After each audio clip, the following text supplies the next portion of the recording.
पाकिस्तान की इकोनॉमी है वो अंडर क्राइसिस है। Do you think it will affect India? Pakistan का कंपैरिजन भारत के साथ नहीं किया जा सकता, श्रीलंका, घाना, नाइजीरिया के साथ किया जा सकता है क्योंकि ये उनसे भी आगे निकल गए हैं। पाकिस्तान के जो प्राइम मिनिस्टर है ना, शहबाज शरीफ, वो कहते हैं आज हम किसी दोस्त मुल्क को अगर फोन भी करते हैं तो उनको ऐसा लगता है कि हम उनसे भीख मांगने आ रहे हैं। जितनी इनकी कमाई है उसका 50% ये ईएमआई भी नहीं, इंटरेस्ट चुकाने में लगा देते हैं। आज पाकिस्तानी रुपये 275 रुपए डॉलर का है, हमारा रुपये 81 रुपए डॉलर का है। प्रिय पाकिस्तान, हमारी छोड़ो, अपना रखो ख्याल। गाड़ी में पेट्रोल भरवाने के लिए भी बेचनी पड़ सकती है आपको किडनी, अगर ऐसा ही रहा आपका हाल। बिजनेस की फील्ड में इंटरेस्ट है तो ये नामुमकिन है कि आपने डॉक्टर विवेक बिंद्रा का नाम नहीं सुना होगा। India's top business coach and motivational speaker is here with us today on TV9 Bharatvarsh. Welcome, Vivek. धन्यवाद, thank you very much Divya Kochar ji. Vivek ji, you are a business coach and you understand money matters very well. तो इसी से related एक सवाल है मेरा आपके लिए कि जो पाकिस्तान की इकोनॉमी है वो अंडर क्राइसिस है, तो what you think, what went wrong for them and do you think it will affect India? Affect India तो हाँ, नेचुरली कुछ अफेक्ट तो इंडिया को करेगा क्योंकि अब पाकिस्तान जब ज्यादा कमजोर होगा, जैसे कि यूएस से अब हट करके चाइना का वहां पे इंटरवेंशन बढ़ा है। चाइना आज अपना 30% आर्म्स का सप्लाई एक्सपोर्ट वहीं कर रहा है। पाकिस्तान का मैक्सिमम एम्यूनेशन सारा चाइना से आ रहा है। पाकिस्तान जितना कमजोर होगा, चाइना वहां पे उसको और ज्यादा मजबूती से और अंदर प्रवेश कर जाएगा और उनको पैसा देगा और कर्जे के ट्रैप में फंसाएगा और पूरी की पूरी इकोनॉमी को कंट्रोल करेगा चाइना पाकिस्तान की, जैसे उन्होंने श्रीलंका के साथ में किया। तो वो हमारे को तो इम्पैक्ट करेगा जब चारों तरफ से हमारे दुश्मन बढ़ते हैं। वैसे पक्का ये आपने पूछा पाकिस्तान के विषय में, पाक ने कटवाई अपनी नाक। उसका नाम अब पाकिस्तान नहीं, राखिस्तान या राख, यानी कि राखिस्तान या खाकिस्तान, खाक हो जाना चाहिए।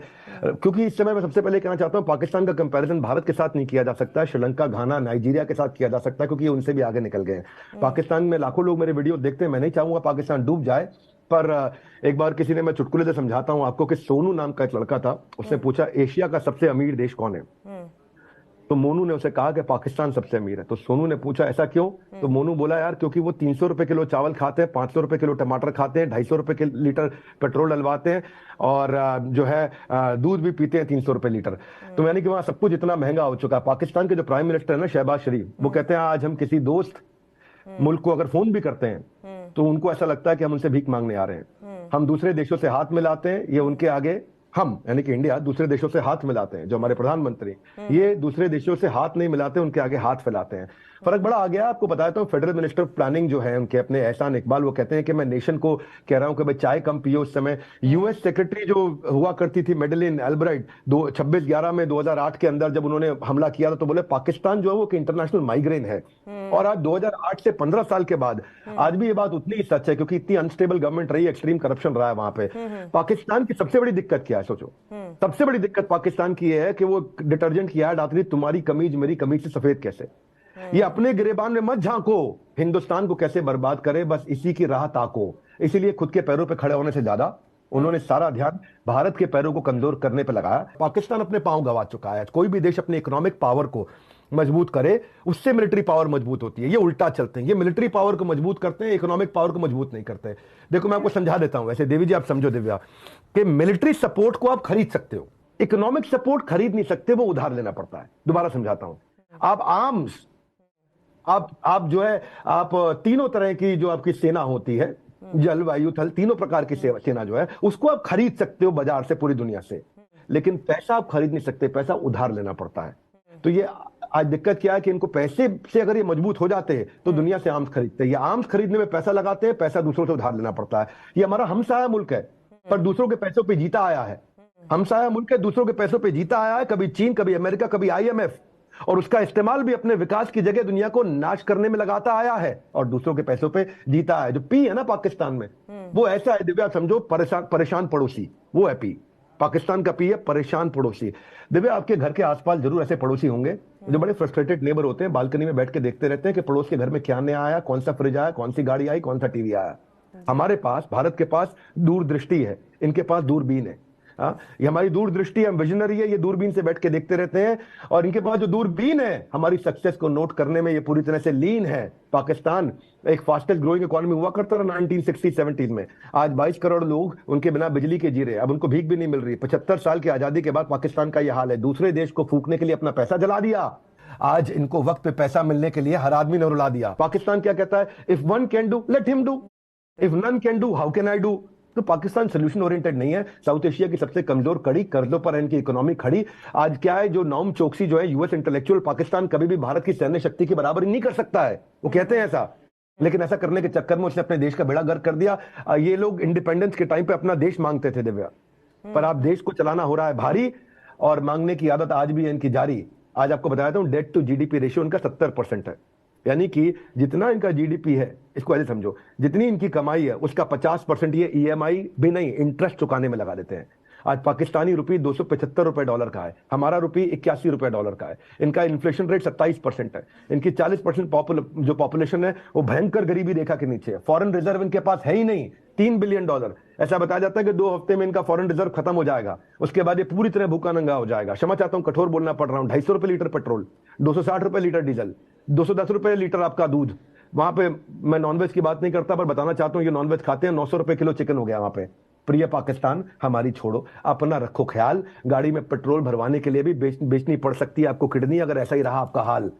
तो इसलिए मैं कह रहा हूं, आईएमएफ जिनके पास ये गए हैं, उन्होंने $6 बिलियन जो उनको 2019 में बताया था, अब उसको बचा हुआ $1.1 बिलियन देने के लिए मना कर रहे हैं। पाकिस्तान में भारी शर्तें लगा रहे हैं। और आज ये अगर इनको आईएमएफ ने पैसा नहीं दिया तो उनको खुद पैसा रेज करना पड़ेगा, टैक्सेस ज्यादा लेके। और बहुत ज्यादा टैक्सेस इन्होंने लिए तो पहले ही इनका इन्फ्लेशन 27% है, वो 40% हो जाएगा। कोई ज्यादा टैक्स लोगे और महंगाई बढ़ जाएगी, और महंगाई बढ़ जाएगी, 40% हो जाएगी इन्फ्लेशन। और अगर आईएमएफ ने नहीं दिया पैसा, बिल्कुल नहीं दिया, तो वो इनका इन्फ्लेशन आप जो है 27 आईएमएफ ऑलरेडी मना कर चुका है पैसा देने के लिए। तो वो इसलिए है क्योंकि इनकी बड़ी स्ट्रिंजेंट उनके अपने लॉज हैं। वो कह रहे हैं नियम है हमारे, नियम पालन कर लो। वो दिक्कत हो रही है इनको। और वो 60% अगर इन्फ्लेशन हो गया ना, क्या इनका हाल होगा। मैं बहुत दुखी भी हूं मन से, और इनकी गलतियों के बारे में बात भी करना चाहता हूं। नेचुरल गैस प्राइस जो था इनका, वो 16% टैक्स से 112% टैक्स कर दिया। सोचो जिस यहाँ पे गैस का ये हाल हो। भाई जो फिच, जो ग्लोबल रेटिंग देने वाली ऑर्गेनाइजेशन है, उन्होंने आईडीआर होता है इशूअर डिफॉल्ट रेटिंग, कि किसी ने पैसा उधार लिया उसकी क्या रेटिंग है, लौटा पाएगा कि नहीं लौटा पाएगा। जैसे आपके यहाँ पे, हमारे यहाँ पे भी रेटिंग होती है ना, कि भाई आपको क्या रेटिंग मिल रही है, आप लौटा पाओगे नहीं लौटा पाओगे पैसा। तो इनकी रेटिंग पहले ही CCC+ थी। AAA अच्छी है, AAA- अच्छी है, BBB+ फिर भी ठीक है, लेकिन CCC+ थे, ये CCC- हो गए हैं। आप सोचो ना, वर्जिन अटलांटिक एयरलाइन ने बोला पाकिस्तान में हम अपनी हवाई जहाज उड़ाएंगे ही नहीं, क्योंकि ना वो उन्होंने फ्यूल और टैक्सेस बढ़ा दिए। ऑन ग्राउंड सपोर्ट ये लोग करते नहीं है। अब कौन है इसके लिए जिम्मेदार? इसके लिए जिम्मेदार कौन है? पाकिस्तान 2 हिस्सों में बटा हुआ है। एक हिस्सा जो पेट्रोल सब्जी के लिए भेड़ की तरह लाइनों में लगे हैं, और दूसरा हिस्सा जो लाहौर के कैनेडियन कॉफी हाउस में सुकून की चुस्कियां ले रहे हैं। ये हिस्सा बना कैसे है? सबसे अनोखी बात बताता हूं आपको। अभी पिछले हफ्ते एक टिम हॉर्टन्स नाम का एक कॉफी हाउस खुला, बड़ा महंगा है वो, और पहले ही दिन में इन्होंने रिकॉर्ड सेल्स करी। पाकिस्तान में किसी कॉफी हाउस ने 61 साल तक वो सेल्स नहीं करी। मैं पढ़ रहा था इनके बारे में।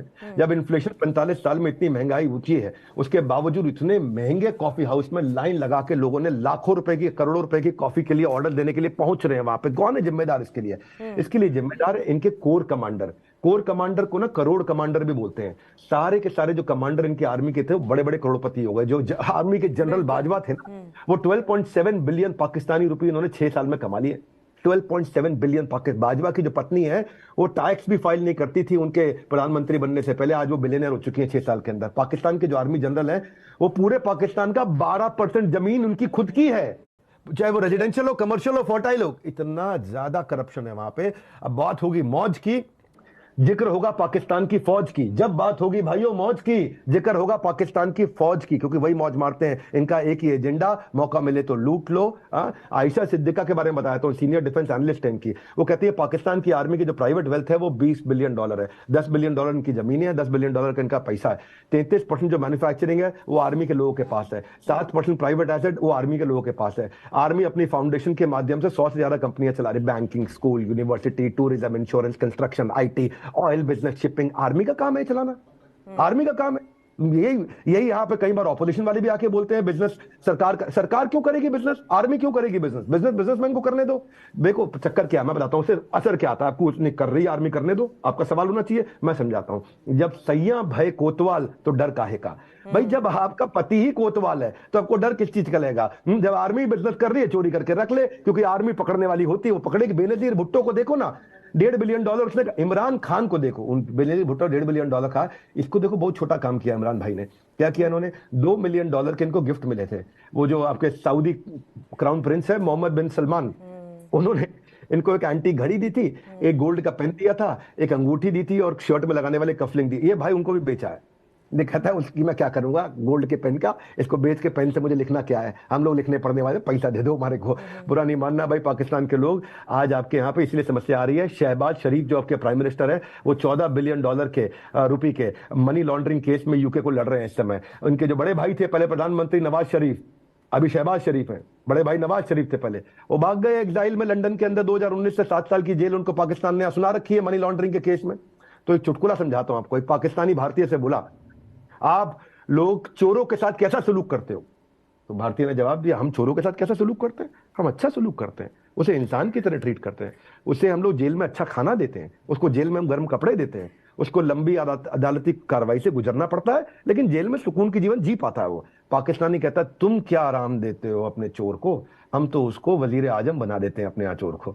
तो देखो पाकिस्तान की हालत इस समय खराब है। कंपेयर करता हूँ इंडिया के साथ में, वो बेचारे जीडीपी $376 बिलियन है, हम $3.4 ट्रिलियन है, हमारी जीडीपी पाकिस्तान से 10 गुना ज्यादा बड़ी है। ये क्या कहते, क्यों हमसे लड़ना चाहते हैं। अरे भाई फोकस करो अपने सोल्यूशन पे। इनकी जीडीपी ग्रोथ रेट 2% है, हमारी लगभग 7% है। इनकी जीडीपी पर कैपिटा इनकम $1,600 है, हमारी इस समय $2,500 से $3,000 पहुंच गई है। इनके यहाँ इन्फ्लेशन रेट 27 से 60% जा रहा है, हम लोग 5% इन्फ्लेशन पे है। इनके यहाँ फॉरेन रिजर्व है ही नहीं, खत्म हो चुका है, $2 बिलियन बचा है। हमारे यहाँ फॉरेन रिजर्व लगभग $650 बिलियन है, 6th इन द वर्ल्ड। हम इनसे 200 गुना ज्यादा, 200x। विवेक जी अभी फिलहाल जो है हम इंडिया से तो कोई कंपैरिजन है नहीं पाकिस्तान का, लेकिन जिस तरीके से, जिस क्राइसिस से जो है पाकिस्तान गुजर रहा है, तो आसपास की पॉलिटिकल पार्टी इमरान खान, शहबाज शरीफ में जो है छींटाकशी चल रही है।